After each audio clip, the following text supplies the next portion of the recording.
हरे कृष्णा। आप सभी का बहुत बहुत स्वागत है आज के इस अध्याय में। अध्याय 14, गुणात्रय विभाग योग या प्रकृति के तीन गुण।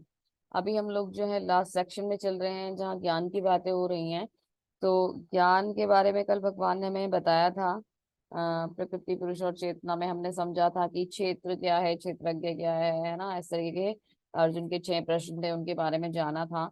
तो अभी अर्जुन को भगवान ये समझाएंगे जो ये प्रकृति के गुण हैं ये व्यक्ति को कैसे बांधते हैं, या व्यक्ति इस संसार में आता कैसे है, ये गुण से बांधते कैसे हैं, वो उनसे मुक्त कैसे हो सकता है और भगवान को कैसे प्राप्त कर सकता है। तो बहुत उत्तम और बहुत विशेष है ये अध्याय। बहुत विशेष है, इसीलिए सबसे लास्ट में भी है। इनके लिए एक लेवल होता है कि हम बेसिक नॉलेज लेते लेते थोड़ा सा हायर स्टैंडर्ड पे जाते हैं और उन्हें समझ पाते हैं। हालांकि उतना टफ नहीं है, बहुत आसानी से इसे समझ लेंगे। और भगवान ने बहुत ही आसान तरीके से हमें इसे यहाँ समझाने की कोशिश करी है। प्रयास करेंगे कि हमें ये सब चीजें अच्छे से समझ में आए। कल का चैप्टर थोड़ा सा टेक्निकल हो जाता है, जो 13 चैप्टर हमारा गया था उसमें कुछ टर्म्स है जिसे समझने में थोड़ा सा टाइम लगता है, लेकिन ये इजीली आपको समझ में आ जाएगा। आपको क्या करना है कि अगर कोई भी चैप्टर दिक्कत करता है तो आपको उसे रिकॉल करना होगा दोबारा। एक बार में अगर नहीं समझ में आता, 2 बार 3 बार पढ़ने से हमें वो बातें ध्यान से समझ में आ जाती हैं। तो चलिए जानते हैं भगवान श्री कृष्ण ने क्या क्या छिपा के रखा है हमारे इस अध्याय में। शुरुआत करते हैं अपने इस अध्याय की। हरे कृष्णा। श्रीभगवानुवाच परं भूय प्रवक्ष्यामि ज्ञानानां ज्ञान उत्तमं यज्ञात्वा मनुष्यः सर्वे परां सिद्धिमितो गताः। भगवान ने कहा, अब मैं तुमसे समस्त ज्ञानों में सर्वश्रेष्ठ इस परम ज्ञान को पुनः कहूंगा जिसे जान लेने पर समस्त मुनियों को परम सिद्धि प्राप्त हुई है। तो भगवान अर्जुन को ये अध्याय अपने आप शुरू कर रहे हैं। तो अर्जुन के लिए इस अध्याय की और हम सब के लिए इस अध्याय की बहुत ही विशेषता हो जाती है। भगवान क्या कह रहे हैं? मैं तुमसे सर्वश्रेष्ठ परम ज्ञान पुनः कहूंगा जिसे जान लेने पर मुनियों को सिद्धि प्राप्त होती है। यानी कि ये बहुत स्पेशल ज्ञान है। अगर हम इस बारे में जान लेंगे तो जैसे मुनियों को सिद्धि प्राप्त हुई थी, हम लोग भी सिद्ध हो सकते हैं या फिर हम लोग भी मुक्त हो सकते हैं। अब क्वेश्चन यहाँ ये आता है कि भगवान ने ऐसा तो चैप्टर 9 में भी कहा था कि मैं तुम्हें बहुत परम ज्ञान बताने वाला हूँ, श्रेष्ठ ज्ञान बताने वाला हूँ। फिर चैप्टर 10 में भी भगवान ने ऐसा कहा है कि मैं तुम्हें बहुत श्रेष्ठ ज्ञान बताने वाला हूँ। तो अब ये श्रेष्ठ ज्ञान कौन सा है? क्या ये ज्ञान ज्यादा श्रेष्ठ है या वो ज्ञान ज्यादा श्रेष्ठ है? जब इस तरीके के प्रश्न आते हैं, क्योंकि भगवान ये कह रहे हैं ये सबसे श्रेष्ठ ज्ञान है, तो हमें समझना होगा कि वो उस सेक्शन की बात थी और ये इस सेक्शन की बात है, यानी कि ज्ञान योग की बात है। यहाँ जो भगवान श्रेष्ठ ज्ञान कह रहे हैं ये कोई कंपैरिजन नहीं है। भगवान यहाँ श्रेष्ठ ज्ञान कह रहे हैं कि ज्ञान के योग में जो उत्तम ज्ञान है, जो सर्वश्रेष्ठ ज्ञान है, वो भगवान हमें देने वाले हैं। तो ज्ञान योग में भी जो सबसे उत्तम है वो भगवान हमें बताने वाले हैं। तो कंफ्यूज नहीं होना है, कृष्णा हमें कंफ्यूज नहीं कर रहे हैं। कृष्णा हमसे क्या कह रहे हैं कि यहाँ जो उत्तम है, इस भाग में जो उत्तम है वो मैं तुम्हें बताऊंगा। भगवत गीता तो संपूर्ण ही अगर देखा जाए तो सर्वश्रेष्ठ है ना, इससे श्रेष्ठ कुछ भी नहीं है। लेकिन फिर भी कहीं कहीं कोई कोई बातें बहुत ज्यादा विशेष होती हैं, तो उन बातों में से को हमें ज्यादा ध्यान से देखना, सुनना, समझना होता है। तो उसी तरीके से इस वाले टॉपिक के बारे में बात हो रही है। चलिए जानते हैं आगे भगवान क्या अर्जुन को बताने वाले हैं।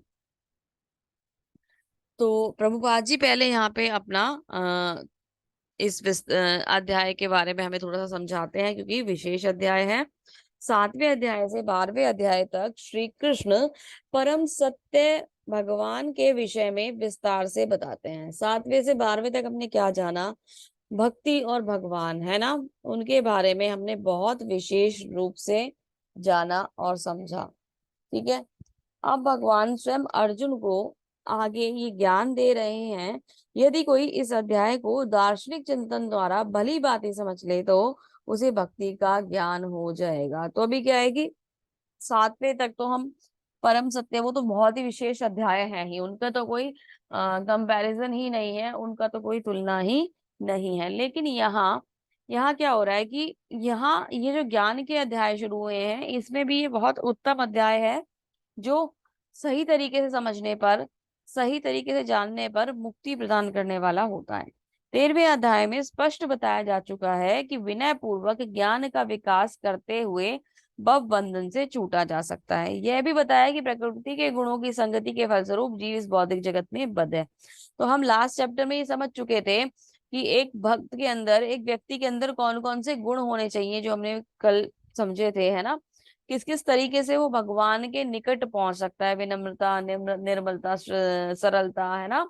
तो ये सब जो स्वभाव थे, वो ये सब जो गुण थे, इनसे हम अपने हृदय को पवित्र करके गुरु की शरण जाके भगवान की प्राप्ति कर सकते हैं। ठीक है। गुण हमें कैसे बांधते हैं, हमने ये वहां भी डिस्कस करा था और ये यहाँ पे भी डिस्कस होगा। अब इस अध्याय में भगवान स्वयं बताते हैं कि प्रकृति के गुण कौन कौन से हैं। गुणों का विशेष यहाँ पे ना डिटेल हमारी इस चैप्टर में आने वाली है कि प्रकृति के कौन कौन से गुण हैं, वे किस प्रकार क्रिया करते हैं, किस तरह बांधते हैं, किस प्रकार मोक्ष प्रदान करते हैं। इस अध्याय में जिस ज्ञान का प्रकाश किया गया है, उसे अन्य पूर्व अध्याय में दिए गए ज्ञान से श्रेष्ठ बताया गया है। इस ज्ञान को प्रत्येक प्राप्त करके अनेक मुनियों ने सिद्धि प्राप्त की है और वैकुंठ लोक के भागी हुए हैं। अब भगवान उसी ज्ञान को अच्छे ढंग से बताने जा रहे हैं और यह अभी तक बताए गए समस्त ज्ञान योग से कहीं अधिक श्रेष्ठ है। इसे जान लेने पर लोगों को सिद्धि प्राप्त हुई है। अतः आशा यह है की जाती है कि इस अध्याय को समझने से उसे सिद्धि प्राप्त होगी। मतलब प्रभुपाद जी क्या कह रहे हैं कि ये एक बहुत सिद्ध, जैसा भी भगवान ने भी बताया, सिद्धि प्रदान करने वाला ज्ञान है या सिद्धि प्रदान करने वाला अध्याय है। सही तरीके से अगर इसे हम समझ लें तो हमें सिद्धि प्राप्त होगी। अब सिद्धि ये नहीं होगी कि हम उड़ने लगेंगे, है ना, और मतलब क्या कहते हैं, एक स्थान से दूसरे स्थान पे पहुंच जाएंगे, कुछ इस तरीके की टेक्निक हम सीख जाएंगे। सिद्धि प्राप्त होगी मतलब हम भगवान के संग एक कनेक्शन को एस्टेब्लिश कर लेंगे, भगवान के साथ कनेक्ट हो जाएंगे और जो हमारा भूला हुआ संबंध है, हम उसे जान जाएंगे, हम भगवान से जुड़ जाएंगे।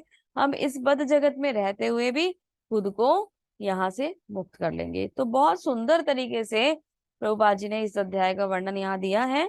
जानते हैं आगे क्या है इस अध्याय में।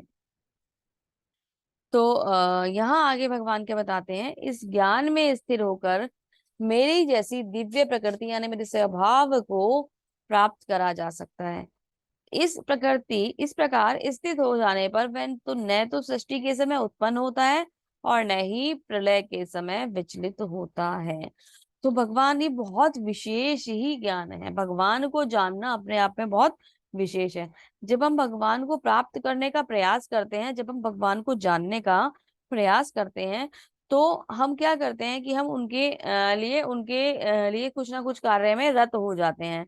धीरे धीरे हम भगवान के निकट पहुंचते जाते हैं और भगवान का ध्यान में मग्न होते चले जाते हैं। हमारी जो बुद्धि है, भगवान ने पहले भी बताया था ना, ज्ञान दीपेन, है ना, भगवान हमारे हृदय को ज्ञान के दीप से प्रकाशमान कर देते हैं, मैंने आपको बताया था। तो ऐसे ही भगवान हमारे हृदय में ये ज्ञान का प्रकाश डाल देते हैं और हमारा हृदय जो है वो ज्ञान से प्रकाशित हो जाता है। क्या सही है, क्या गलत है, क्या हमें करना है, क्या हमें नहीं करना है, कौन सी चीज हमें भगवान के निकट लेके जाएगी, कौन सी चीज हमें भगवान से दूर लेके जाएगी, ये हमें धीरे धीरे समझ में आने लग जाता है, क्योंकि हम भगवान को जानने का प्रयास कर रहे हैं, भगवान को प्राप्त करने का प्रयास कर रहे हैं। तो होता क्या है कि जब हम इस वाले भाव में आते हैं और भगवान की भक्ति में लगे हुए होते हैं, ज्ञान का अध्ययन कर रहे होते हैं, ज्ञान का प्रकाश हमारे हृदय में आना शुरू हो जाता है, तब कुछ विशेष होता है। और वो विशेष क्या होता है कि हम जब ये सब चीजें करते हैं और भगवान में अपने मन को निरंतर लगा देते हैं, तो हम भगवान को प्राप्त करते हैं। भगवान को प्राप्त करते हैं मतलब भगवान के स्वभाव को प्राप्त करते हैं, यानी भगवान को प्राप्त करते हैं। उसे प्राप्त करने का बेनिफिट क्या होता है कि हम ये जो नश्वर जगत है, जो दुखालयम है, इससे छुट्टी पा लेते हैं, इससे मुक्ति पा लेते हैं और हम भगवान के धाम को पा जाते हैं। भगवान का धाम, जैसा कि हमने पहले भी वर्णन कई बार करा है, बहुत ही सुंदर है। भगवान के धाम में सब कुछ परमानेंट है, वहां कुछ भी टेम्परेरी नहीं है। जो आज है कल नहीं रहेगा, ऐसा वहां कुछ भी नहीं है। सब कुछ बहुत उत्तम है, सर्वश्रेष्ठ है ना। और वहां जब हम पहुंच जाते हैं तो वहां हमारी ये समस्या खत्म हो जाती है कि ये प्रकृति नष्ट हो जाएगी, क्योंकि वो जो दिव्य प्रकृति है वो कभी भी नष्ट नहीं होती है। वहां सब कुछ भगवान के जैसा है और भगवान में है। वहां सबके शरीर भी भगवान के जैसे ही दिखाई देते हैं। भगवान की कुछ विशेषताएं हैं जिनसे भगवान को पहचाना जाता है, अन्यथा सब लोग भगवान के स्वभाव को प्राप्त करते हैं, मतलब दिखने में भी भगवान के जैसे होते हैं। वो आप इस पिक्चर में भी समझ सकते हैं कि सब लोग भगवान की तरह ही दिखाई देते हैं, हालांकि भगवान विशेष है, उनकी अलग पहचान होती है। ठीक है। तो यहाँ हम, ये इतना उत्तम है कि अगर हम सही तरीके से स्थित हो जाएंगे तो हम भगवान के स्वभाव को प्राप्त करेंगे और जन्म मृत्यु के चक्र से छूट जाएंगे, है ना। प्रलय के समय में भी हमारा कुछ भी नहीं बिगड़ने वाला, क्योंकि हम तो एक सेफ जोन में पहुंच जाएंगे, है ना, जहां हमें कोई डर होगा ही नहीं। प्रलय क्या, कितनी भी प्रलय आ जाए वो हमारा कुछ भी बिगाड़ नहीं पाएंगी। आगे भगवान बताते हैं, सर्व योनिषु कौन्तेय मूर्तय संभवन्ति या तांसां ब्रह्म महागो निरह बीज प्रदः पिता। हे कुंती पुत्र, तुम यह समझ लो कि समस्त प्रकार के जीव योनियां इस भौतिक प्रकृति में जन्म द्वारा संभव हैं और मैं उनका बीज प्रदाता पिता हूँ। तो प्रश्न यह आता है ना, कभी कभी हमारे मन में हम ये सोचते हैं ना कि हम यहाँ आए ही कैसे, हम यहाँ प्रकट ही कैसे हुए, हम क्यों इस जगत में आए, कैसे इस जगत में आए, ये उत्पन्न ही कैसे हुआ, है ना। कल मुझसे किसी ने, या एक दो दिन पहले किसी ने प्रश्न भी पूछा था कि हम यहाँ इस जगत में, इस सृष्टि में आते कैसे हैं, है ना, ये सृष्टि शुरू ही क्यों हुई थी, है ना। तो वो तो एक बात, उसका कारण तो ये है कि हमारी इच्छा हुई थी भगवान से अलग होने की, इसलिए हम इस सृष्टि में आए थे। लेकिन कैसे आते हैं आत्माएं इस जगत में, कैसे आती हैं, प्रश्न अगर ये हो तो इसका उत्तर भगवान यहाँ दे रहे हैं। अर्जुन का भी यही प्रश्न होगा कि आत्मा इस जगत में कैसे आती है। तो जैसा कि हम जानते हैं कि ये जो संपूर्ण ब्रह्मांड है भगवान द्वारा व्याप्त है, तो भौतिक प्रकृति को भी भगवान ने बनाया है। ये भौतिक प्रकृति से मिलकर हमारा शरीर बनता है। वैसे तो हम पंचभूतों की बात करते हैं, पर ये विशेष तरीके से 24 तत्व हैं, जिसमें हमारे पांचों इंद्रियां आती हैं, पांचों तत्व आते हैं, है ना, मन, बुद्धि, अहंकार आता है और सारे रस आते हैं, ज्ञान इंद्रिय, कर्म इंद्रिय के सबके कॉम्बिनेशन से मिलकर 24 तत्वों का वर्णन यहाँ होता है। तो जो 24 तत्व जो हमने डिस्कस भी पहले करे थे, वो तत्व एक मनुष्य के शरीर का निर्माण करने में मुख्य भूमिका निभाते हैं। तो ये जो 24 तत्व होते हैं, इन तत्वों के अंदर जब भगवान इस जीव आत्मा को, इस हमारे अंदर जो चेतना है उस चेतना का प्रवेश कराते हैं, तब मनुष्य यहाँ इस धरती पर जन्म लेता है। तो अब ये जो भौतिक तत्व हैं, ये भौतिक तत्व कहाँ से आते हैं, भौतिक तत्व आते हैं भौतिक प्रकृति से। भौतिक प्रकृति क्या है, भगवान की अपरा शक्ति है ना। तो हम कहते हैं ना प्रकृति हमारी माता है, हम ये मानते हैं ना। तो प्रकृति हमारी माता है, तो प्रकृति माता है तो कोई ना कोई तो पिता होंगे ना। पिता के बिना मनुष्य क्या, बच्चे का किसी का भी जन्म मतलब माता और पिता के कॉम्बिनेशन से ही होता है ना। तो माता के अगर है तो पिता भी होने चाहिए। तो पिता कौन है, वो पिता हमारे परम पिता भगवान श्री कृष्ण है, जो क्या कह रहे हैं कि ये जो भौतिक समझ लो कि समस्त प्रकृति जीव योनि इस भौतिक प्रकृति में जन्म द्वारा संभव है। ये कैसे संभव होता है कि हमारा जन्म होता है तब हम इस जगत में आते हैं और मैं उनका बीज प्रदाता पिता हूँ। तो भगवान हमें अस्तित्व प्रदान करते हैं, भगवान हमारे बीज प्रदाता पिता हैं। भगवान ही वो है जो हमें इस जगत में भेजते हैं। प्रकृति हमारी माँ है, तो भगवान वो व्यक्ति हैं जो बीज रूप में हमें इस जगत में प्रवेश कराते हैं। हम किसका अंश हैं, हम भगवान का अंश हैं। तो भगवान, हमारी माँ हमें शरीर देती है और हमारे पिता हमें चेतना देते हैं, है ना। तो माता और पिता के कॉम्बिनेशन से भौतिक प्रकृति जो भगवान की ही शक्ति है, उनके कॉम्बिनेशन से हमारा जन्म इस संसार में होता है। हम क्या, सभी प्राणी, सभी जीव जंतु, माता जी प्लीज माइक देखिएगा एक बार, सभी जीव जंतु, सभी प्राणी यहाँ इस भौतिक जगत में जन्म लेते हैं। तो बहुत क्लियर ही है बाबा जी, तो तरीके से। बहुत ही विशेष बन जाती है ये बात कि प्रकृति हमारी माँ है और भगवान हमारे पिता हैं। हमें कहते हैं ना कि इस समाज में भाईचारा होना चाहिए, हम सबको एक साथ रहना चाहिए, और हिंदू मुस्लिम सिख ईसाई हम सब आपस में भाई भाई हैं।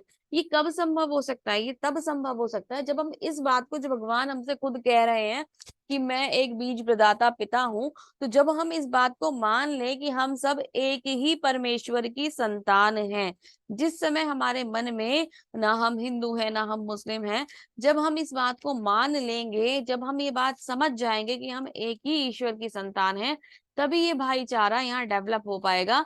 क्योंकि हम भाईचारा तो तभी मान पाएंगे ना जब हमारे पिता एक होंगे।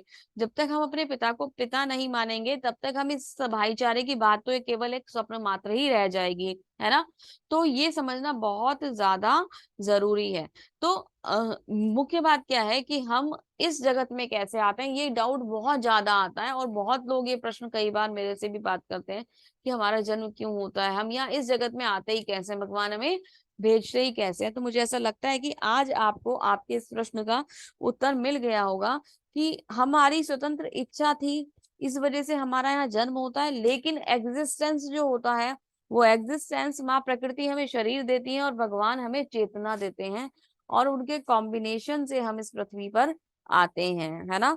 तो भगवान ही वो कारण है जिनकी वजह से हमारा अवतरण यहाँ होता है, और ऐसे ही समस्त जीवों का अवतरण इस भौतिक प्रकृति में होता है।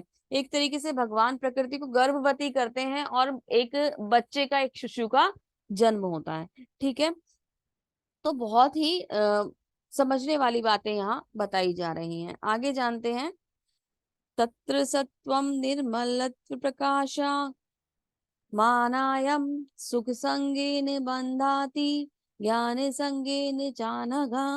हे निष्पाप, सतोगुण और अन्य गुणों की अपेक्षा अधिक शुद्ध होने के कारण प्रकाश प्रदान करने वाला और मनुष्य को सारे पापों से मुक्त करने वाला, जो इस गुण में स्थित होते हैं, वे सुख और ज्ञान के भाव को से बंध जाते हैं। मतलब अभी भगवान ने हमें बताया कि हमारा जन्म कैसे होता है।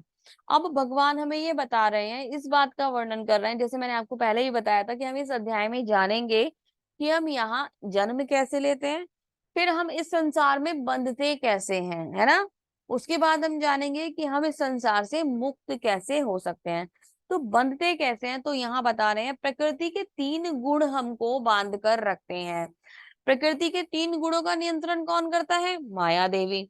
और माया देवी का नियंत्रण कौन करता है? स्वयं भगवान श्री कृष्ण करते हैं। तो ये जो 3 गुण हैं, ये हमें बांधते हैं, इन गुणों के अनुसार हम कार्य करते हैं, और ये गुण हमारे कर्म को बनाते हैं, उसके प्रभाव को बनाते हैं, उसके फल को हमारे लिए निश्चित करते हैं। जिस प्रकार के गुणों में हम इंडल्ज होते हैं, हमारा स्वभाव भी होता है, हमारे पूर्व जन्म के कर्म भी होते हैं, हमारा मतलब इंटरेस्ट भी होता है, उस अकॉर्डिंग हम उस तरीके के, और बुद्धि भी होती है, और फिर हम उन गणों में बंधते चले जाते हैं, और वो हमारा फिर नित्य स्वभाव बनता चला जाता है, और उस अकॉर्डिंग ही हमारे एक्शंस होने शुरू हो जाते हैं। तो भगवान यहाँ क्या बता रहे हैं कि जो व्यक्ति सतोगुण में, 3 प्रकार के गुण होते हैं, सतोगुण, रजोगुण और तमोगुण। तो सतोगुण यानी सात्विक गुण जो है, बहुत एक तरीके से शुभ कर्म फल देने वाला होता है ना, या अच्छा अच्छा कराने वाला होता है। तो यहाँ जो व्यक्ति होता है, जो व्यक्ति इस गुण में बनता है, वह मनुष्य को सारे पाप कर्मों से मुक्ति देने वाला होता है। ये जो सतोगुण है, ये सारे पाप कर्मों से मुक्ति देता है। जो लोग इस गुण में स्थित होते हैं, वह सुख तथा ज्ञान का भाव से बंध जाते हैं। बंधते वो भी हैं, सतोगुण बांधता है। ऐसा नहीं है कि सतोगुण नहीं बांधेगा, बंधते हम सतोगुण में भी हैं।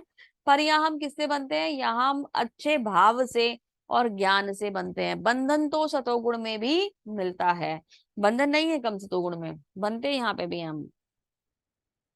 रजोरंगात्मकं विद्धि तृष्णा संगम समुद्भवम बाधन्ति कौन्तेये कर्म संगेन देहिनम। हे कुंती पुत्र, जो रजोगुण की उत्पत्ति असीम आकांक्षाओं तथा तृष्णाओं से होती है, और इसी कारण यह देहधारी जीव सकाम कर्मों में बंध जाता है। तो अब यहाँ रजोगुण की बात आ रही है। रजोगुण की जो उत्पत्ति है, ये कैसे होती है?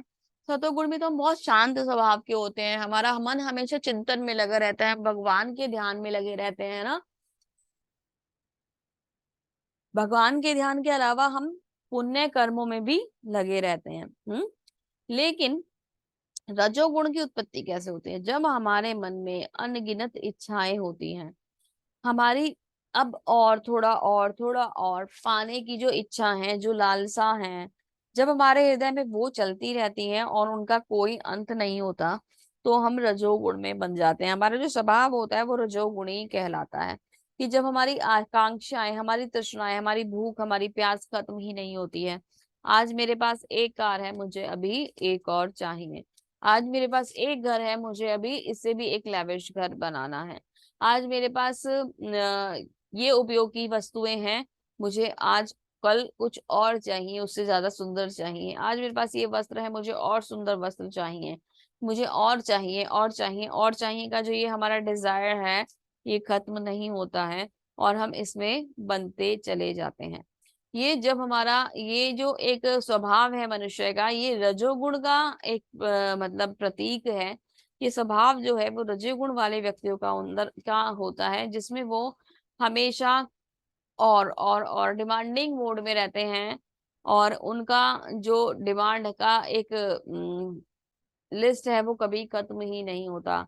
भगवान के मंदिर में भी जाते हैं तो वहां पे भी एक लिस्ट लेकर जाते हैं, और थोड़ा और थोड़ा और थोड़ा और करते करते इस जीवन को बिता देते हैं। यानी कि इन लोगों को आत्मसंतुष्टि होती ही नहीं है।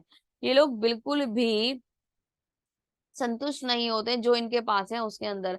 और किसी दूसरे व्यक्ति के पास अगर कुछ होता है तो उससे देखकर इनके मन में बैर भाव भी आ जाता है कि उसके पास इतना ज्यादा क्यों है। क्योंकि ये तृष्णाएं, ये इच्छाएं तो तभी बनती है ना, जब हम दूसरों से कंपैरिजन करते हैं कि उनके पास इतना अधिक क्यों है ना। जब हमें वो ज्यादा सुखी दिखाई देते हैं तब हमारे दिमाग में कंपैरिजन आता है। तो व्यक्ति को मतलब यहाँ पर ये जो गुण है, ये गुण रजोगुण कहलाता है। ये रजोगुण का स्वभाव होता है कि वो मनुष्य के अंदर इस भाव को पैदा कर देता है कि उसकी संतुष्टि जो होती है वो खत्म हो जाती है। तमोगुण में व्यक्ति सतोगुण में व्यक्ति बहुत शांत स्वभाव का होता है और पुण्य कर्मों के लिए, दूसरों के उपकार के लिए हमेशा तत्पर रहता है। रजोगुण में व्यक्ति की अपनी ही अभिलाषाएं, अपनी ही इच्छाएं पूरी नहीं होती और वो समथिंग मोर, कुछ और आगे, कुछ और व्हाट नेक्स्ट है ना कुछ इन्हीं चीजों में लगा रहता है। एक वो है ना स्लोगन नहीं आया था, दिल मांगे मोर, उनका दिल मांगे मोर कभी खत्म होता ही नहीं है। तमस्तत्व ज्ञानजम विद्धि मोहनम सर्वदेहिनां प्रमादालस्य निद्राभि विस्तनी बांधती भारता।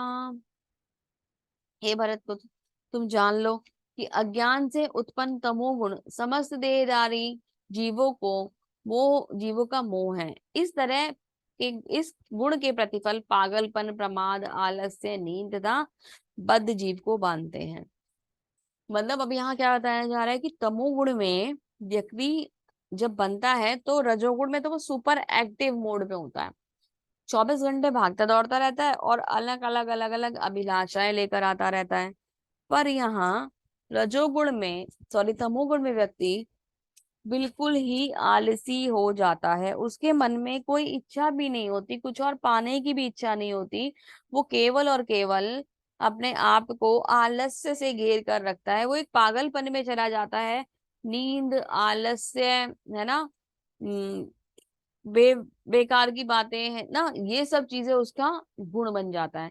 मतलब उसको वो ऐसा व्यक्ति हो जाता है जो अपना ख्याल नहीं रखता। नहाना धोना भी उसे पसंद नहीं होता, खाना पीना भी उसे पसंद नहीं होता। वो आलस्य में पड़ा रहता है, सोता रहता है, सोता रहता है, सोता रहता है। कोई कुछ पूछे तो उल्टे सीधे जवाब देता है ना। वो सही रिप्लाई नहीं करता। उसको ना अपना ख्याल होता है ना किसी और का ख्याल होता है।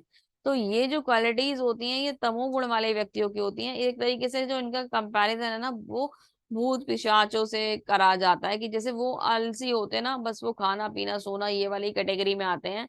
तो ये ही कंपैरिजन उस तमोगुणी व्यक्ति का होता है, क्योंकि उसका स्वभाव भी जो है वो उसी तरीके के लोगों से जाकर मिलता है। क्योंकि वहां पे भी एक ही काम होता है, खाना पीना सोना, और तो कोई ड्यूटी उनके पास होती ही नहीं है, लोगों को परेशान करना। वही काम कौन करता है यहाँ पे? आलसी व्यक्ति या फिर तमोगुण वाले व्यक्ति करते हैं। तो इस तरीके से ये तीन गुण हमें आपस में बांधते हैं, हमारा बंधन का कारण होते हैं। ये हमें इन जन्म मृत्यु के चक्र में फंसा कर रखते हैं। तो हम सत्व गुण में भी इसी प्रकार फंसते हैं, हम रजस गुण में भी इसी प्रकार बनते हैं, और तमोगुण में भी हम इसी प्रकार बनते हैं।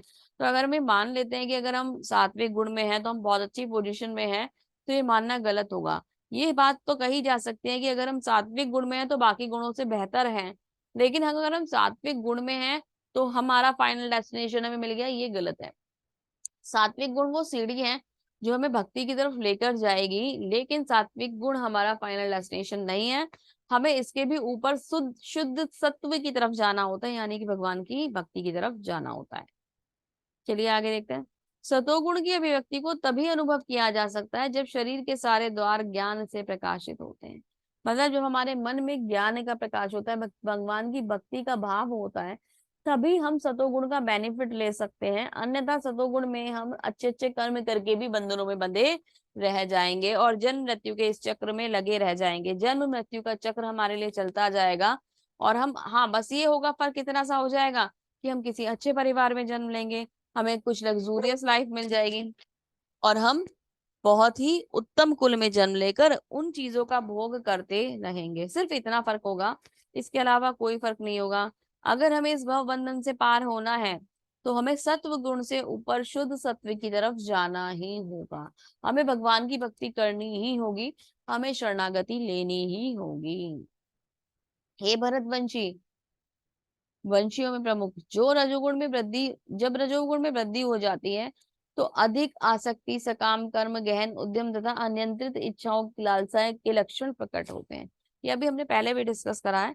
लेकिन जब रजोगुण बनता है तो इंसान की भूख खत्म ही नहीं होती है, वो हर चीज में और की इच्छा करता चला जाता है, उसकी लालसा कभी खत्म नहीं होती। जो कुछ उसके पास है उसे और ज्यादा चाहिए, भोग ज्यादा चाहिए, वस्तुएं ज्यादा चाहिए, ऐश्वर्य ज्यादा चाहिए, है ना, सब कुछ उसको ज्यादा चाहिए होता है। और ये ज्यादा ज्यादा ज्यादा का बंधन उसको इस भव सागर में बांधकर हमेशा रखता है, क्योंकि जब वो मरता है ना तो भी उसके हृदय में कोई ना कोई लालसा रह जाती है। वो ये सोच ही नहीं पाता कि मतलब मेरा ये अंत समय चल रहा है। इसमें यहाँ पे एक स्टोरी भी आती है, मैं आपको सुनाती हूँ, शायद मैंने पहले भी आप लोगों को बता रखी है कि एक बार एक सेठ जी होते हैं, वो बहुत बड़े व्यापारी होते हैं, उनका बहुत बड़ा परिवार भी होता है और बहुत बड़ा कारोबार भी होता है। तो उनका थोड़ा सा हेल्थ डिस्टर्ब होती है, एज हो चुकी होती है, अंत समय आ रहा होता है। तो जब अंत समय आ रहा होता है तो वो जो उनके बच्चे होते हैं, पूरा परिवार होता है, बेटे बहू नाती पोते सब उनके पास होते हैं, वो उनके चारों तरफ आकर खड़े हो जाते हैं। तो पूछते हैं, बड़ा बेटा कहाँ है? हाँ जी पिताजी मैं यही हूँ आपके पास। छोटा बेटा कहाँ है? मैं यही हूँ। बीच वाला बेटा कहाँ है? मैं यही हूँ। इनकी जो वाइफ्स होती है उनके बारे में पूछते हैं, ये बहुएं कहाँ हैं? हाँ जी पिताजी हम यही हैं। बच्चे कहाँ हैं घर के? हाँ जी हम यही हैं। उनको तो लगता है कि पिताजी हमें देखना चाहते हैं, हमसे बात करना चाहते हैं, हमसे बोलना चाहते हैं, ये अंत समय चल रहा है तो वो हमारे अपने मन की कोई बात हमसे कहना चाहते हैं। यूजली ऐसे ही होता है ना, जब कोई जाने वाला होता है तो ऐसा लगता है कि पूरा परिवार जो होता है वो उसे चारों तरफ से घेर के खड़ा हो जाता है, और मोह में तो वो व्यक्ति होता है, उसको कष्ट तो मिल ही रहा होता है, और सब भी लोग जो है वो उसको खींचने की कोशिश करते हैं, नहीं जाओ मत जाओ प्लीज रुक जाओ, हे भगवान हमारा क्या होगा, रोना धोना उसके सामने करते हैं। तो जो आत्मा जा रही होती है उसे कितना कष्ट होता है। यहाँ वाली स्टोरी में ये अप्लाई नहीं होता, लेकिन जर्नली उस व्यक्ति को बहुत कष्ट होता है। जबकि एक रिस्पॉन्सिबिलिटी हमारी क्या बनती है कि जब इस तरीके का कुछ हो रहा होता है, कि जब सोल डिपार्ट होने वाली होती है, तो हमें चाहिए होता है कि हम उस समय पर उनके पास, अगर भीड़ इकट्ठी हो भी रखी है ना, तो हमें क्या करना है, अगर सब लोग एक क्षण उन्हें आखिरी बार देखना चाहते हैं, कोई बहुत बुजुर्ग है परिवार के या कुछ भी है, तो हमें चाहिए कि हम उनके सामने भगवान की एक तस्वीर लगाएं, उनके पास हरे कृष्ण महामंत्र का जप उनके कानों में करते रहे। पता नहीं उनकी सिचुएशन कैसी है कैसी नहीं है, क्या वो इस संसार से सब कुछ सेंसेस, सही सेंसेस के संग मुक्त हो पा रहे हैं, या उनकी सेंसेस काम नहीं कर पा रही हैं। अगर वो आपके पास आपके घर में है और सारी चीजें आपकी कंट्रोल में है ना, बेशक उन्हें सुनाई ना पड़ पा रहा हो या वो जवाब ना दे पा रहे हो, तो भी हमारा कर्तव्य ये बनता है कि हमें उनके पास कुछ ना कुछ भगवान के नाम के मंत्र का जप करना चाहिए। ठीक है, हरे कृष्ण महामंत्र का आप जप कर सकते हैं, या फिर इस जप को किसी ऑडियो में लगाकर आप उन्हें सुना सकते हैं। और भगवत गीता का जो 8वां अध्याय है भगवत प्राप्ति, वो बहुत सुंदर अध्याय है, विशेषकर इसी काम में आता है जब भी कोई इस तरीके का कोई बात होती है तो विशेष रूप से भगवत गीता के 8वें अध्याय का मतलब प्रवचन होना चाहिए। और 8वां अध्याय बहुत ही ज्यादा इंपॉर्टेंट होता है। तो अगर आप ये चीजें उन्हें सुनाते हैं तो वो क्या होगा कि भगवान को देखते हुए, भगवान का नाम सुनते हुए उस शरीर का त्याग करेंगे। पूरे जीवन उन्होंने क्या करा हमें नहीं पता, हम जानते भी नहीं और उस समय में कुछ कर भी नहीं सकते, लेकिन उस समय में हम ये कर सकते हैं कि उनकी जो लास्ट जर्नी है, अब जो उनकी यात्रा है जो उन्हें अकेले तय करनी है, उसको हाय मेरे पिताजी, हाय मेरे माताजी करके उनको दुख देकर उनको मोह में बांधने की बजाय हमें उन्हें फ्री करना चाहिए उन बंधनों से। हमें उन्हें याद दिलाना चाहिए भगवान का नाम और हमें उन्हें छोड़ देना चाहिए। और उनका स्मरण, आंखों से आंसू अगर बह भी रहे हैं तो उन्हें कंट्रोल कीजिए, उन्हें उनके सामने मत लेके आइए। और अगर आ भी रहे हैं तो भी उस आंसुओं के साथ भी आप भगवान का नाम उनके सामने जप करते रहिए, क्योंकि कानों में तो भगवान का नाम जाएगा। और भगवान ने बोला भी है हम लोगों को पूर्व अध्याय में कि जो जिस भाव में मेरा स्मरण करते हुए शरीर त्याग करता है वो उसी भाव में मुझे प्राप्त करता है। अंत काले च मामेव स्मरण मुक्त्वा कलेवरम। तो बहुत ही ज्यादा जरूरी है हमारा अंत समय में भगवान, जब शरीर हमारा जब शरीर त्याग होता है तो भगवान का नाम का स्मरण करना। टॉपिक थोड़ा सा डिफर हो गया लेकिन आया है तो मैं आपको जरूर बता रही हूँ। हमें बहुत ही सही तरीके से यदि हम मर रहे हैं, पता नहीं भगवान हमें मौका देंगे या नहीं देंगे कि हम भगवान को याद करते हुए मरें, पता नहीं हमें मिलेगा ही नहीं मिलेगा। हालांकि भक्ति तो पूरे जीवन करनी चाहिए, लेकिन अगर हम किसी और की यात्रा को सही बना सकते हैं तो हमारा प्रयास होना चाहिए कि हम उनकी यात्रा को अपने प्रयास के द्वारा सही बना सकें। ये प्रयास हमें जरूर करना चाहिए। ये भव बंधन है, जितने भी लोग उनके पास खड़े रहेंगे ना, वो उनका हाथ पकड़ के पैर पकड़ के भी खींचना चाहेंगे ना, तो वो उन्हें नहीं रोक पाएंगे। हमें ये चाहिए कि हम उस यात्रा को सुगम करें और भगवान से प्रार्थना करें कि अब ये जा रहे हैं तो इनको अपने श्री चरणों में स्थान दें, इनके कष्टों को खत्म करें और इनकी यात्रा को सुगम बनाए, है ना। ये प्रार्थना करते हुए भगवान को हमें उस माहौल को पूरा भक्तिमय कर देना चाहिए ताकि जाने वाले को कष्ट ना हो। मैंने पहले भी बताया, हजारों बिच्छुओं को काटने जैसा डंक इस शरीर में लगता है जब व्यक्ति जाता है, लेकिन जब व्यक्ति हरि नाम के साथ जाता है, अगर वो पहले से ही भक्त रहा है तो उसको भगवान के दूत लेने के लिए आते हैं। और जो व्यक्ति अगर भक्त नहीं रहा है लेकिन भगवान के नाम के साथ जा रहा है तो भी उसे संरक्षण प्रदान होता है, अन्यथा ये जीवन बहुत कष्टमय हो जाता है। गरुड़ पुराण में इसका विस्तृत वर्णन आता है कि आत्मा बहुत कष्ट झेलते हुए जाती है। तो बहुत ध्यान रखिएगा, कभी भी किसी की जर्नी को आप अगर सुगम बना सकते हैं तो उसका प्रयास जरूर कीजिएगा, है ना। और अपने लिए प्रयास जरूर कीजिएगा कि जब हम इस समय जब हम जाएंगे, आज तो हम भगवान को याद कर सकते हैं, पता नहीं हम आगे कर पाएंगे या नहीं कर पाएंगे। तो अपने लिए गारंटी कर लीजिए कि आज भगवान को आप याद कर लीजिए। आगे अगर हमारी सेंसेस वीक पड़ गई, हमें कोई याद दिलाने वाला भी नहीं हुआ, हमें कोई बताने वाला भी नहीं हुआ, क्या पता हमारी एक्सीडेंटल मौत हो गई, है ना, हमें वो समय ही नहीं मिल पाया कि हमें हमारे चारों तरफ हमारे कोई अपने लोग होते हैं, हमें भगवान का नाम याद दिला देते हैं, क्या पता हमें वो टाइम ही नहीं मिल पाया कि हमारी सेंसेस हम सही तरीके से चल रही होती। तो जो आज का लिया हुआ नाम है वो हमें उस अंत समय में काम आएगा। और भगवान हमें अंत समय में खुद आकर अपने दर्शन देंगे और खुद आकर हमें ले जाएंगे, वो हमारी जर्नी को अपने आप सुगम बना देंगे क्योंकि हमने जीवन भर भगवान को याद करा था। तो बहुत ही ज्यादा जरूरी है। चलिए टॉपिक पर फिर से वापस आ जाते हैं। बात यही है टॉपिक से, हालांकि हम थोड़ा सा एक्सपेंड हो गया ये और एक्सप्लेन ज्यादा हो गया, अदरवाइज टॉपिक तो सेम ही है। जब हम इन इच्छाओं में बंध जाते हैं तो हमारी लालसाएं पूरी नहीं होती और उसका जो रिजल्ट होता है वो फिर से जन्म और मृत्यु का बंधन होता है। जैसी हमारी इच्छा होती है, जिस इच्छा में हम मरते हैं उसी इच्छा में हम जन्म लेते हैं और वही इच्छा हमारी चलती रहती है। तो सेठ जी क्या कह रहे थे, सेठ जी ने सबको पूछा कि वो सब लोग कहाँ हैं, है ना। तो सब लोग वहीं प्रेजेंट थे और सबने अपनी अटेंडेंस मार्क करा दी सेठ जी के पास। सेठ जी का अंत समय आ रहा है और जाने वाले हो रहे हैं और सेठ जी पूछते हैं ये कहाँ है वो कहाँ है। कहते हैं तुम सब यहाँ हो तो मुझे ये बताओ दुकान पर कौन है ना। तो सेठ जी को उस समय किस बात की चिंता थी कि मेरी दुकान पर कौन है। तो जब वो उस भाव में मरेंगे तो वो किस भाव में जन्म लेंगे, वो इसी भाव में इसी इच्छा में जन्म लेंगे और उनका जो अगला जन्म होगा वो उसी तरीके के कार्यों में लगा रह जाएगा। तो उन्नति और प्रगति कभी भी नहीं होगी और भगवान का धाम कभी भी नहीं मिलेगा। भगवान मिले ना मिले, कम से कम जो भी हमें शरीर मिले, हमें भगवान की भक्ति जरूर मिले, ये प्रयास तो हमारा होना चाहिए ना। अगर हमें जिस भी जन्म में, जिस भी शरीर में भगवान की भक्ति मिल जाती है, हालांकि मिलेगी मनुष्य शरीर में ही, क्योंकि जीव जंतुओं को तो भगवान का ज्ञान नहीं होता, मनुष्य ही तो जानता है भगवान के बारे में। तो अगर हमें ये वाला जन्म मिलता है और हमें भगवान की भक्ति मिल जाती है, तो भी ये हमारे लिए मुक्ति है। जरूरी नहीं है कि हम भगवान धाम ही जाएंगे, भगवत धाम ही जाएंगे। हमें अगर ये जन्म भी मिल जाता है, भगवान की भक्ति के संग मिल जाता है, तो इसे मुक्ति कहिएगा और इसे मुक्ति ही मानिएगा। अगर हमें ये जन्म मिलता है और भगवान के नाम से हमारा कोई सरोकार नहीं है, तो वो हमारे भवबंधन का कारण है। मनुष्य जन्म लेने के बाद भी हम बहुत बहुत निम्न और अधम योनियों में जन्म लेंगे, और फिर अंधकार में जीवन हो जाएगा और हमेशा उन्हीं चीजों में फंसे चले जाएंगे जब तक भगवान की कृपा नहीं होगी। करोड़ों वर्ष भी अगर, करोड़ों जन्म भी अगर हमने ले लिए, तो भी हमें मुक्ति मिल जाएगी, कोई गारंटी नहीं है। तो रजोगुण बहुत भयानक है और तमोगुण उससे भी ज्यादा भयानक है। जब तमोगुण में वृद्धि हो जाती है, तो हे गुरुपुत्र, अंधेरा, जड़ता और प्रमत्ता का मोह प्रकट होता है, ये भी बहुत ज्यादा अंधकार में डाल देता है। जब कोई सतोगुण में मर जाता है, वही वाली बातें आ गई जो मैंने आपसे पहले डिस्कस कर ली, तो वह उच्च ग्रह की ओर जाता है। मतलब सतोगुण में मरने का फायदा ये तो होता है कि जब हम सतोगुण में मरते हैं, तो हम, क्योंकि सतोगुण में बंधन है, तो हम उच्च ग्रहों की ओर जाते हैं, हायर प्लैनेट्स की तरफ जाते हैं, और वहां पे हमें अच्छे भोग मिलते हैं, है ना। वहां पे हमें अच्छे सुख मिलते हैं। जैसे कि हम जनरली हम सब लोग जानते हैं स्वर्ग, स्वर्ग के बारे में तो सभी जानते हैं कि जी स्वर्ग जाना है।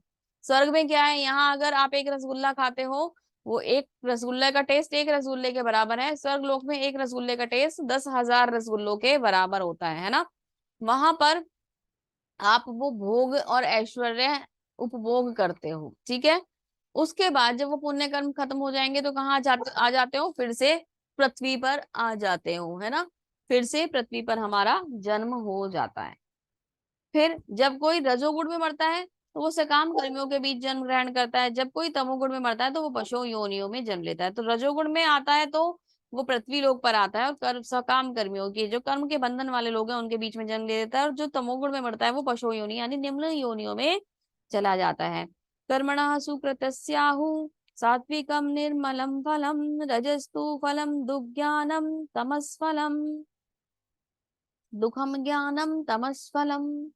पुण्य कर्म का फल शुद्ध होता है और सात्विक कहलाता है, लेकिन रजोगुण में संपन्न कर्म का फल दुख होता है, और तमोगुण में संपन्न किए गए कर्मों का फल जो होता है, वो मूर्खता का प्रतिफल होता है। तो जब ये गुण है, हम इनमें बंधे हैं, तो हम इनके अनुसार कार्य कर रहे हैं, और इनके अनुसार ही हमें फल मिल रहे हैं, जो कि हम डिस्कस पहले से ही करते आ रहे हैं। तो जैसे हमारे कर्म, वैसे हमारे फल, रिजल्ट भी तो वही होगा ना जो हमने कार्य करा होगा। अगर आप रोटी बेल रहे हैं, तो रिजल्ट में क्या मिलेगा, रोटी ही तो मिलेगी, है ना। सब्जी थोड़ा ना बन जाएगी उससे, चपाती थोड़ा ना बना रहे हैं तो सब्जी थोड़ा ना बन जाएगी उससे।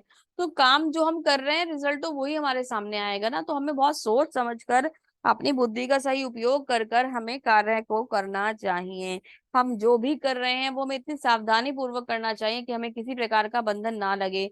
और बंधन से मुक्ति कैसे हो सकती है, जब हम इन तीनों गुणों से ऊपर उठ जाएं और भगवान की भक्ति में लग जाएं। सतोगुण का वास्तविक ज्ञान उत्पन्न होता है। सतोगुण से वास्तविक ज्ञान, एक्चुअली सतोगुण बांधता कैसे है ना। अगर प्रश्न ये आता है, मैं कहती हूँ सतोगुण बांधता है, तो क्वेश्चन ये भी हो सकता है ना कि सतोगुण बांध ही कैसे रहा है। सतोगुण बांधता है ज्ञान के द्वारा। हम ज्ञान में बन जाते हैं, और ज्ञान में हम क्या करते हैं, परोपकार वाले कर्म करने शुरू कर देते हैं।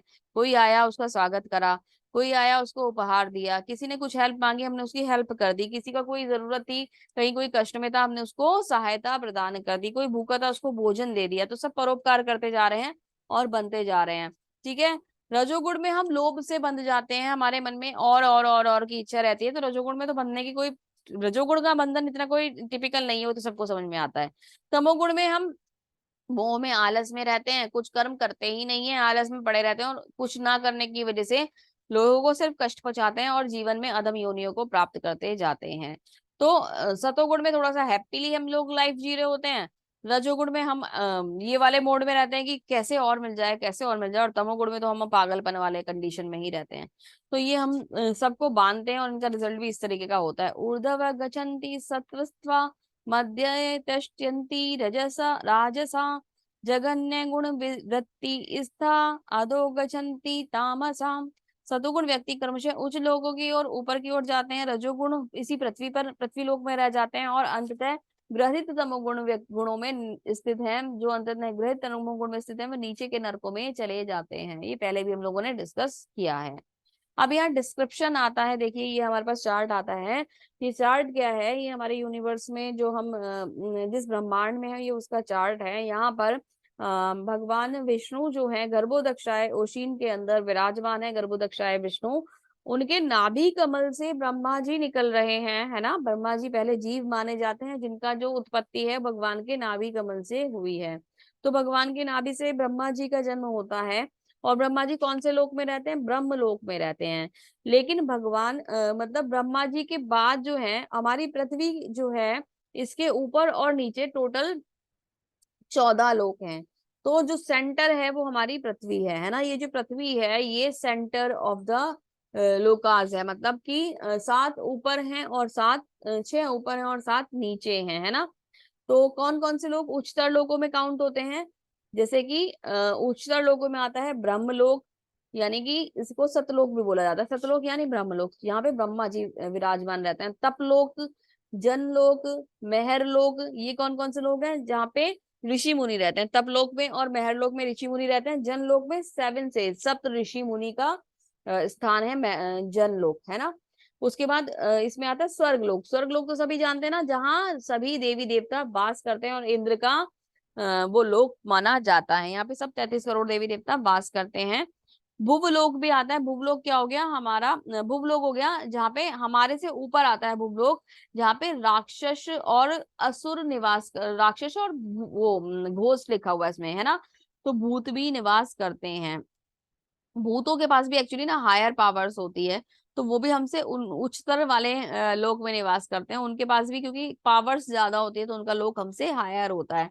हाँ, ये अलग बात है कि उनके पास शरीर है या नहीं है, वो एक अलग चीज है, लेकिन वो वहां निवास करते हैं। ये पंच तत्व वाला शरीर उनके पास नहीं होता है, तो वो वहां निवास करते हैं। तो ये हमसे हायर लोग हैं, है ना। तो इनमें से अगर हम भूलोक को छोड़ दें तो स्वर्ग लोक, महरलोक, तपलोक, जनलोक और ब्रह्मलोक, ये सब तक जो भी लोक हैं, स्वर्ग लोक भी मतलब स्वर्ग लोक को भी यहाँ काउंट करेंगे हम। सारे लोग जो हैं ब्रह्मा जी तक के जितने भी लोग हैं, अगर व्यक्ति इन लोकों में चला जाता है कुछ तपस्याएं करके, तो इन लोकों में भी जाने के बाद वो आएगा पृथ्वी पर ही, जन्म लेगा ही। उसका जन्म निश्चित ही होना है, ठीक है। या तो पृथ्वी पर आएगा, या पृथ्वी पर नहीं आया तो वो उनसे भी निम्नतर लोकों में जन्म ले सकता है। निम्नतर लोक कैसे हैं, इसमें है प्लेनेट हो गया हमारा, उसके बाद इसमें आएगा अतल, वितल, सुतल, तलातल, महातल, रसातल और पाताल, है ना। ये नीचे के लोक हैं। इन लोकों में अलग अलग पशु योनियां आती हैं। और उसके बाद जैसे नाग योनि, है ना, मत्स्य योनि वाले लोग जो आते हैं वो सब इसमें आते हैं, मछली वाले, है ना। उसके बाद इसमें नीचे 28 नर्क आते हैं। 28 प्रकार के नर्क हैं जिनमें यातनाएं हमें मिलती हैं। तो हमारे जैसे कर्म होंगे वैसे हम शरीर प्राप्त करेंगे, वैसे लोकों में हम जाएंगे। अच्छे कर्म होंगे तो हम ऊपर के लोकों में चले जाएंगे, बुरे कर्म होंगे तो पशु योनि वाले लोकों में चले जाएंगे, और भी बुरे अगर कर्म हुए तो नर्क में निवास करना हमें पड़ेगा। 28 जो नर्क है उसमें हमें निवास करना पड़ेगा। तो अब ये जो लोक है, जो सारी सृष्टि है, इस सृष्टि को मतलब भगवान विष्णु ने धारण करा हुआ है। ब्रह्मा जी उसको रचनाकार हैं। लेकिन ये जो सृष्टि है, ये जो यहाँ भौतिक जगत है, ये भौतिक जगत में जो बंधन है वो किनके द्वारा होता है, वो जगदम्बा देवी दुर्गा माता के द्वारा होता है। ये यहाँ पर इनके पास ये पावर्स हैं कि ये सबको इन तीनों गुणों में बांधती हैं। रजोगुण, तमोगुण, सतोगुण की जो देवी कही जाती हैं वो माया देवी, वो एक्चुअली दुर्गा देवी ही हैं, जो इस संसार को बांध कर रखती हैं। भगवान की साक्षात शक्ति है। यही वो प्रकृति है जिनसे मनुष्य बंधन में बनता है।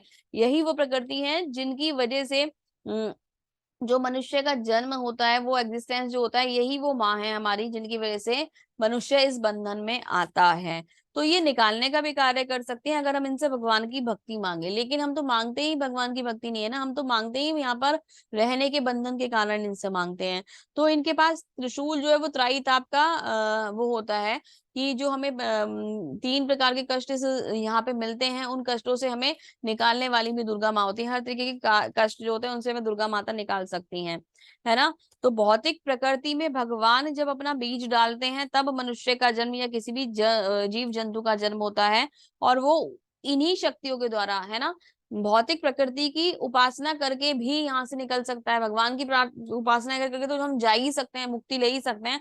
लेकिन अगर हम दुर्गा माता जो इन गुणों को की वजह से हमें इस पृथ्वी पर बांध के रखे हुए हैं, अगर हम ये चाहें और हम सही तरीके से उनसे प्रार्थना करें कि आप हमें भगवान की भक्ति, भगवान की शरणागति दिलाइए, तो भी हम इस बंधन से बाहर जा सकते हैं।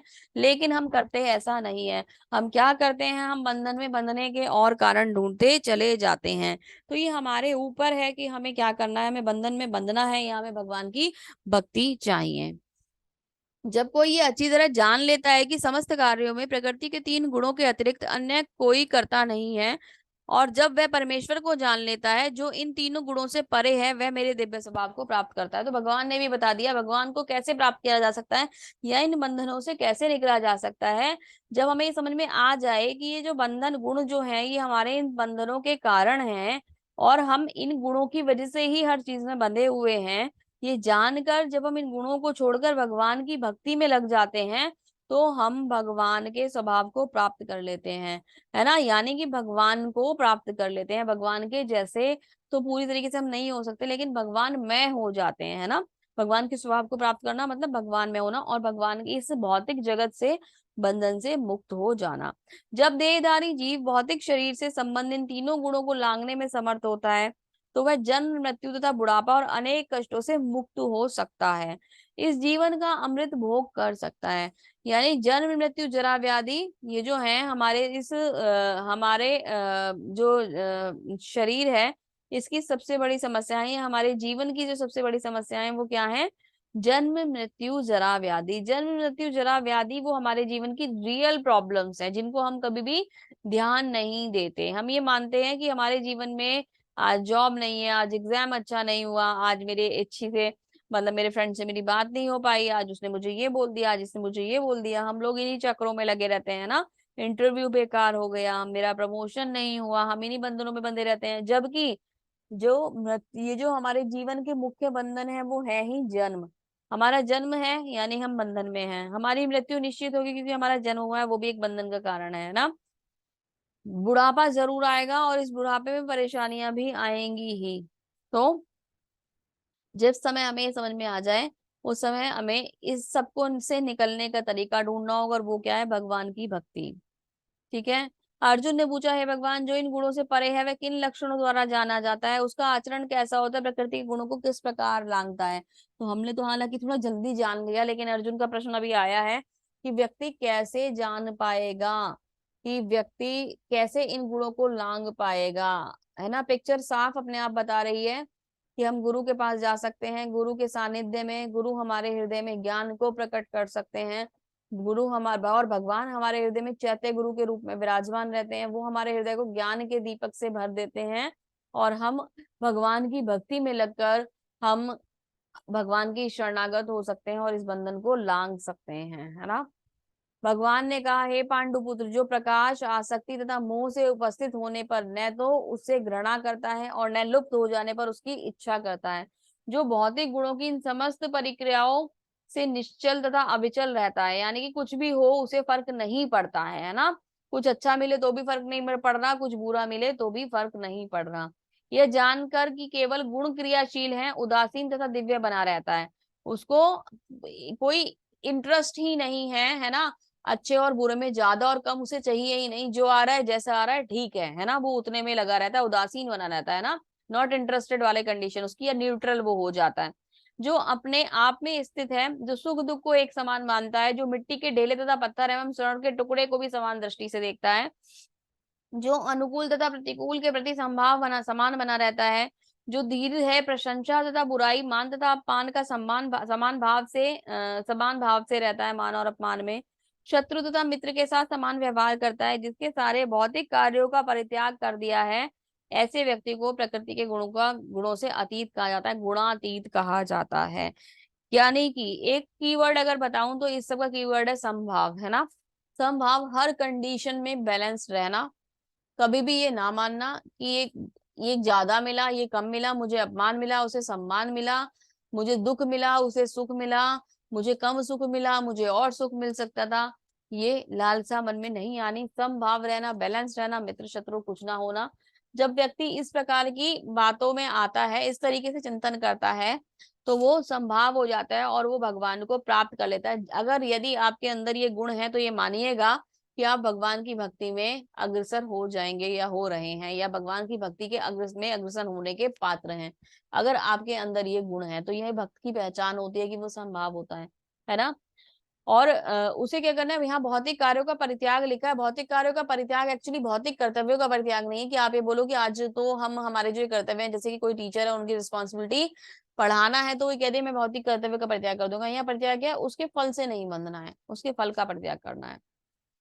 माम च यो अव्यभिचारेण भक्ति योगेन सेवते स गुणान् समन्ति ये त्यान नन्य न ब्रह्म भूयाय कल्पते। जो समस्त परिस्थितियों में अविचलित भाव से पूर्ण भक्ति में प्रवृत्त होता है, वह तुरंत ही प्रकृति के गुणों को लांघ जाता है और इस प्रकार ब्रह्म के स्तर तक पहुंच जाता है। तो व्यक्ति जब भक्ति में आता है, कैसे भगवान को प्राप्त कर सकते हैं या कैसे इन गुणों को से छुटकारा पा सकते हैं, तो हम जब भक्ति में आएंगे, भगवान का ध्यान करेंगे, तो हम इस बंधन को लांघ जाएंगे और हम इससे आगे बढ़ जाएंगे। भगवान के धाम मतलब भगवान के स्वभाव को प्राप्त करने में हम एक स्टेप आगे हो जाएंगे। ब्राह्मणो ही प्रतिष्ठा अहम अमृत व्ययस्य च शाश्वतस्य च धर्मस्य सुखस्य कांतिकस्य च। मैं ही उस निराकार ब्रह्म का आश्रय हूँ जो अमृत्य अविनाशी शाश्वत और चरम सुख का स्वाभाविक पद है। तो वो निराकार भी कुछ लोग जानते हैं ना कि निराकार में चले जाते हैं, कुछ लोग निराकार का ध्यान करते हैं। तो भगवान क्या कह रहे हैं कि निराकार ब्रह्म भी तो मैं ही हूँ, मैं ही अविनाशी हूँ, मैं ही अमृत हूँ, मैं ही शाश्वत हूँ, मैं ही चरम सुख हूँ। साकार भी मेरे पास आते हैं और निराकार भी मेरी ही चरण में आते हैं। क्योंकि निराकार कैसे आता है, मैंने पहले बहुत बार बताया है, निराकार भी साकार से आता है। निराकार एक्चुअली कुछ होता ही नहीं है, निराकार का कोई स्वरूप ही नहीं है। साकार के बिना निराकार हो ही नहीं सकता। अगर फूल ही नहीं हुआ तो सुगंध कहाँ से आएगी, सुगंध निराकार है ना, कैसे मिलेगी जब फूल होगा ही नहीं तो। प्रकाश कैसे आएगा जब सूर्य होगा ही नहीं तो साकार का अंश ही निराकार होता है। लोग इसे गलत मानते हैं और निराकार की उपासना में लगे रह जाते हैं। इसी के साथ श्रीला प्रभुपाद जी ने भी इस अध्याय का समराइजेशन कर दिया है। चलिए जानते हैं श्री प्रभुपाद जी हमें इस अध्याय में क्या समझा रहे हैं और कुछ और इसमें अच्छी बातें जानते हैं। ब्रह्म का स्वभाव है, स्वरूप है अमरता, अविनाशिता, शाश्वत तथा सुख। ब्रह्म तो दिव्य साक्षात का शुभारंभ है। परमात्मा इस दिव्य साक्षात्कार मध्य है, अवस्था है तथा द्वितीय अवस्था है, और भगवान परम सत्य के चारम साक्षात्कार हैं। ये तीन जो स्टेजेस होती हैं, यहाँ बता रहे हैं कि भगवान जो है निराकार जो है, अगर कोई निराकार को मानता है, एक्चुअली जो भी हमारा जो अगला चैप्टर है वो इसी से रिलेटेड होगा। तो यहाँ पे एक इन्फॉर्मेशन, एक हिंट भी दिया गया है कि जो भगवान है वो मतलब तीन स्टेजेस में प्राप्त किया जा सकता है भगवान को, निराकार, साकार तथा निराकार साकार नहीं सॉरी ब्रह्म, परमात्मा तथा भगवान, है ना। तो ये तीन चरण हैं जिनमें हम भगवान को प्राप्त कर सकते हैं। जीव यद्यपि स्वभाव से ब्रह्म होता है, हम लोग स्वभाव से ब्रह्म होते हैं ना, लेकिन उसे उसमें भौतिक जगत के प्रभुत्व जताने की इच्छा रहती है, जिसके कारण वह नीचे गिर जाता है। हम भगवान का ही अंश होते हैं, भगवान के जैसा ही हमारा स्वभाव होता है, पूरा नहीं होता लेकिन थोड़ा होता है। लेकिन हम क्या करते हैं, हम इस भौतिक जगत पे अपना कंट्रोल करना चाहते हैं और इसलिए हमारा पतन हो जाता है। अपनी स्वाभाविक स्थिति में जीव तीनों गुणों से परे होता है। जब हम इस पृथ्वी में कनेक्ट नहीं होते तो जो हमारा जो स्वभाव होता है भगवान के जैसा होता है, हम इन गुणों से बंधे हुए नहीं होते। लेकिन प्रकृति के संसर्ग में आने पर वे तीनों गुणों से, रजोगुण, सतोगुण, तमोगुण से बन जाता है। इन्हीं तीनों गुणों के संसर्ग के कारण भौतिक जगत में प्रभुत्व जताने की इच्छा होती है। तो प्रभुत्व की इच्छा भी क्यों आती है, क्योंकि हम इन गुणों में बंध जाते हैं। ये गुण ही हैं जो हमें अपनी तरफ खींचते हैं और उस वजह से हम यहाँ पर अपना कंट्रोल करना चाहते हैं, क्योंकि हम अपने आप को भगवान मानना चाहते हैं ना। मेरा स्वामित्व है, मेरा घर है, मेरी कार है, मेरे बच्चे हैं, मेरा परिवार है ना, हम ये मानना चाहते हैं। पूर्ण कृष्ण भावना अमृत में भक्ति में प्रवृत्त होने पर वह दिव्य पद को प्राप्त करता है और उसमें प्रकृति के वश में करने की जो इच्छा होती है वह दूर हो जाती है। अतएव भक्तों की संगति करके भक्ति की 9 विधियां श्रवणम, कीर्तनम, स्मरणम आदि का अभ्यास करना चाहिए। धीरे धीरे ऐसी संगति से गुरु की के प्रभाव से मनुष्य की प्रभुत्ता जताने वाली जो इच्छा होती है वो समाप्त हो जाती है। वह भगवान की दिव्य प्रेम भक्ति में दृढ़ता पूर्वक स्थित हो जाएगा।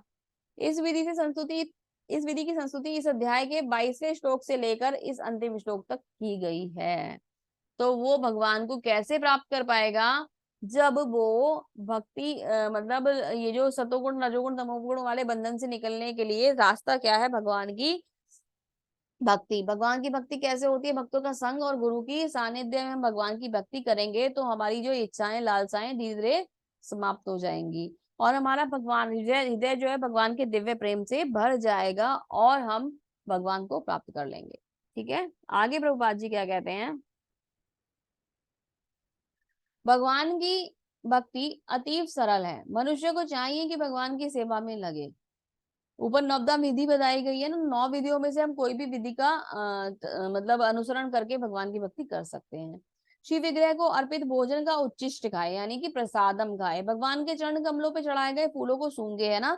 अगर सुगंध अच्छी लग रही है तो कैसे होने चाहिए वो फूल? भगवान के चरणों का प्रसाद होना चाहिए, है ना। भगवान की लीला स्त्रियों के दर्शन करें, कितना ही सुंदर है। भगवान के सुंदर सुंदर मंदिर बने हैं, उनको जाएं, जाकर देखें और भगवान के विभिन्न कार्यकलापों में उन भक्तों के साथ प्रेम विनिमय से बार बार पढ़े। सदा हरे कृष्ण महामंत्र का हरे कृष्ण कृष्ण कृष्ण हरे हरे, हरे राम राम राम हरे हरे, इस महामंत्र की दिव्य ध्वनि का कीर्तन करें। भगवान तथा उनके भक्तों का आविर्भाव तथा निरोधान को मनाने वाले दिनों का उपवास करें। जो विशेष रूप से भगवान मतलब जो वैष्णव जो होते हैं उनके विशेष जो दिन होते हैं उनके प्राकट्य के, उनके आने के, अवतरण के और जो तिरोधान उनका होता है उसके भी दिन जो होते हैं बहुत विशेष होते हैं, तो हमें उनका उपवास भी करना चाहिए। उससे हमें भगवान की भक्ति के लिए और ज्यादा शक्ति प्राप्त होती है। ऐसा करने से मनुष्य समस्त भौतिक गतिविधियों से विरक्त हो जाएगा। इस प्रकार जो व्यक्ति अपने को ब्रह्म ज्योति या ब्रह्म बोध के विभिन्न प्रकार में स्थित कर सकता है वह गुणात्मक रूप से भगवान के तुल्य है। अगर व्यक्ति ने ऐसा कर लिया तो वो गुणात्मक रूप से भगवान के तुल्य हो जाएगा, गुण भगवान के जैसे हो जाएंगे। मात्रात्मक नहीं कहा, यहाँ ध्यान दीजिएगा, गुणात्मक कहा है। गुणात्मक का मतलब गुण भगवान के जैसे हो जाएंगे, स्वभाव भगवान के जैसा हो जाएगा, लेकिन क्वांटिटी में तो हम उनमें उनसे कम ही रहेंगे। हम भगवान के गुणों का एक अंश हो सकते हैं, 1%, 2%, 10% हो सकते हैं, लेकिन 100% कौन है? वो तो स्वयं भगवान है। तो जब हम भक्ति में जाएंगे, भगवान का भोग अर्पण करेंगे, उसको प्रसाद के रूप में ग्रहण करेंगे, उनकी भक्ति करेंगे, है ना। पंचरात्र विधि के द्वारा करें या फिर जैसा भी हमें आता है वैसे करें। हरे कृष्ण महामंत्र का जप करें, साधुओं का संग करें, वैष्णवों का संग करें, गुरु का संग करें, है ना। गुरु का आदेश की आज्ञा का पालन करें, है ना। जब हम इन चीजों को करेंगे तो भगवान का जो प्रेम है वो हमारे हृदय में बढ़ेगा, डेवलप होगा, आगे हमें भगवान की भक्ति में और लगाएगा और जो सकाम कर्म वाले बंधन है हम इनसे छूटेंगे और भगवान की सेवा में लगेंगे। उससे हमारा स्वभाव हो जाएगा भगवान के जैसा और हम भगवान के जैसे स्वभाव हो जाएगा तो हम भगवान को प्राप्त कर पाएंगे, क्योंकि भगवान के धाम में जाने की गारंटी कार्ड क्या है? हमारा स्वभाव भगवान के जैसा होना चाहिए। वहां देखा था ना आपने, सब लोग भगवान के जैसे दिखाई दे रहे थे। क्वांटिटी में अंतर है लेकिन क्वालिटी सेम होनी चाहिए। हमारा स्वभाव भगवान के जैसा ही होना चाहिए। तो बहुत सुंदर तरीके से श्रील प्रभुपाद जी ने इस अध्याय को यहाँ पर सारांश करा और बहुत अच्छी तरीके से भगवान ने इस अध्याय में पूरा का पूरा ज्ञान प्रस्तुत करा है। बहुत ही विशेष ज्ञान है, अपने आप में आपको लगा होगा ना कि आज तक गुण आपने बहुत बार सुने थे ना, तीनों गुण हमें मानते हैं लेकिन ये जो विस्तृत वर्णन आया है वो इस अध्याय में बहुत ही सुंदर तरीके से दिया गया है। प्रभुपाद जी ने बहुत सुंदर तरीके से इस अध्याय को हमें समझाया। अगर प्रभुपाद नहीं होते तो हम तो भगवत गीता को समझ ही नहीं पाते। मुझे बाद में ना बार बार ये विचार आता है कि प्रभुपाद नहीं होते तो हमें ये कैसे सबको समझ में आता ना। भगवान ने कितनी कृपा करी कि प्रभुपाद को हमारे पास भेजा और ये सब ज्ञान का जो भंडार है वो हम लोगों को दिया। तो बहुत बहुत धन्यवाद श्रील प्रभुपाद का और भगवान श्री कृष्ण का बहुत बहुत धन्यवाद कि हमारे जीवन में इस सुंदर दिन को लाने के लिए कि हम भगवत गीता का अध्ययन कर पा रहे हैं और भगवान का नाम ले पा रहे हैं, है ना। इसी प्रार्थना के साथ कि हम सब भगवान की भक्ति में ऐसे ही जुड़े रहेंगे, ऐसे ही लगे रहेंगे। इस अध्याय को यहीं समाप्त करते हैं। श्रीला प्रभुपाद की जय। हरे कृष्णा। आप सभी का बहुत बहुत धन्यवाद। हरे कृष्णा। हरे कृष्णा माता जी। हरे कृष्णा माता जी। हरे कृष्णा।